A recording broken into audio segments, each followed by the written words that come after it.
มาสบายดีเนาะสบายดีน้องสาวพีซีพีลาเบิดทุกคนเนาะสบายดีน้องผู้ที่ติดตามช่อง YouTube เนาะสบายดีเบิดทุกคนเนาะมีน้องหลายคนถามมาหลายเนาะว่า2-3คลิปที่เราเฮ็ดมายิงรีวิวส่งเครื่องให้ลูกค้าเนาะว่าน้อง สนใจลำเนาะน้องถามว่าเป็นลำรุ่นใดเนาะนี่เนาะลำตะกี้ที่ค่อยมักจะเว้าตลอดว่าลำตัวนี้คุณภาพมาตรฐานนี่ค่อนข้างโอเคเหมาะสมกับราคาเงินแล้วแม่นลำตัวนี้แต่ก่อนแล้วมันเป็นลำขาวเนาะลำขาวล้วนค่อยแจ้งวางคลิปเดียวนี้เนาะค่อยก็แจ้งตลอดมันเป็นคำลำขาวล้วนเนาะเขาจะฮ้องว่าลำ HW เนาะของเวียดนามเด้อแล้วเอาขาวล้วนมาขายเนาะถ้า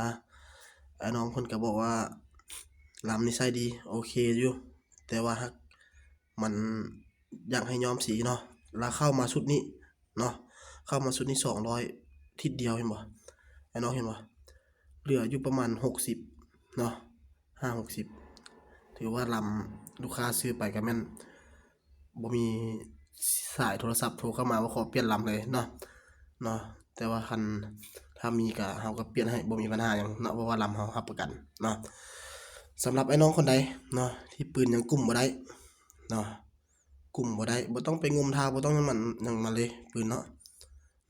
ให้น้องฮู้ก่อนเลยว่าปัจจัยหลักหัวใจหลักสำคัญของปืนมันเป็นหยังเนาะแล้วแม่นลำนี่แหละเด้อน้องเด้อนะ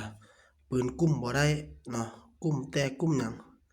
ถ้าให้น้องอิงไปทางลำคนหมู่เด้อ 70-80% แล้วแม่นลำรถน้องเด้อแต่น้องหลายคนแล้วไปเปลี่ยนวาล์วเปลี่ยนสปริงนี่เนาะซื้อนู่นนี่นั่นเปลืองเงินนั่นละเด้อน้องเด้อให้น้องคิดซะว่าไปทางลำประมาณ 7-80% นะให้คิดแบบนี้เลยเนาะลำแล้วแม่นคือหัวใจหลักของปืนเนาะวาล์วแล้วแม่นมันสมองของปืนเด้อให้น้องเข้าใจจังซี่เลยง่ายๆเลยเนาะถ้า2อันนี้ได้นะในองค์ประกอบของปืนกระบอกนึงหั่นน่ะถือว่าปืนเฮานี่มีใส่ไปประมาณ 80-90% แล้วลำได้วาล์วได้เนาะเพราะว่าวาล์วมันเปรียบง่ายๆคือมันสมองของคนเลยเนาะมีหน้าที่กำหนดลมเนาะกำหนดทิศทางของลูกปืนแม่นอยู่นำวาล์วเนาะแต่หัวใจหลักของปืนแล้วแม่นลำได้น้องเด้อสำคัญที่สุดเนาะน้องคนใดที่สั่งปืนจากห้านอื่นมาเนาะแล้วกลุ่มบ่ได้บ่กลุ่มเพี้ยนกลุ่มหยังเนาะที่อยากได้เนาะแล้วแม่นจัดเลยลำตัวนี้เฮารับประกันให้เอาไปกลุ่มบ่ได้สามารถเปลี่ยนได้เด้อน้องเด้อเปลี่ยนได้เฮาเปลี่ยนให้น้องจนว่ากลุ่มได้พุ่นแหละเด้อให้น้องไปเช็กระบบพระวาล์วก็บ่ให้ไหล ไหลก็ให้ไหลอยู่ในเกณฑ์เนาะบ่แม่นว่าสิไหลจนว่าเอาที่ว่าเนาะให้มันอยู่ในเกณฑ์มาตรฐานเนาะให้เอาตัวนี้ไปใช้เลยเช็กระบบท่าสปอนสปอกสปริงคอนบ่อีหยังหั่นบ่ต้องไปซีเรียสนำมันหลายเนาะ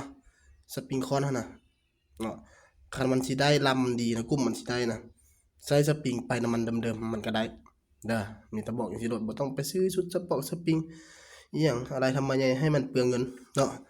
เฮาให้ความสำคัญกับ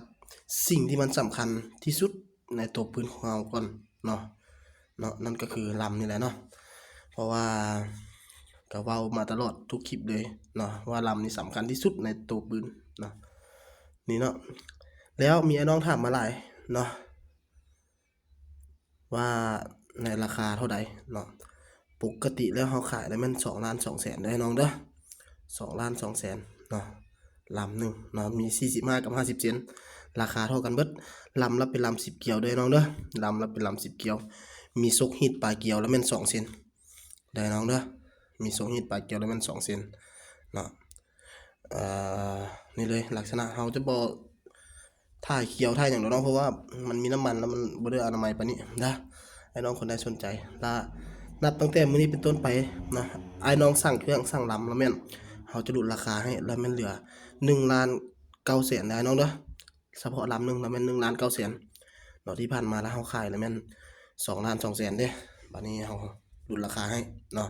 แล้วก็ย้ำให้น้องเนาะผู้ที่ถามมาว่าเก็บปลายทางบ่ เว้าตลอดว่าทุกคลิปแม่นบ่มีเก็บปลายทางเด้น้องเด้อบ่มีเก็บปลายทางเนาะ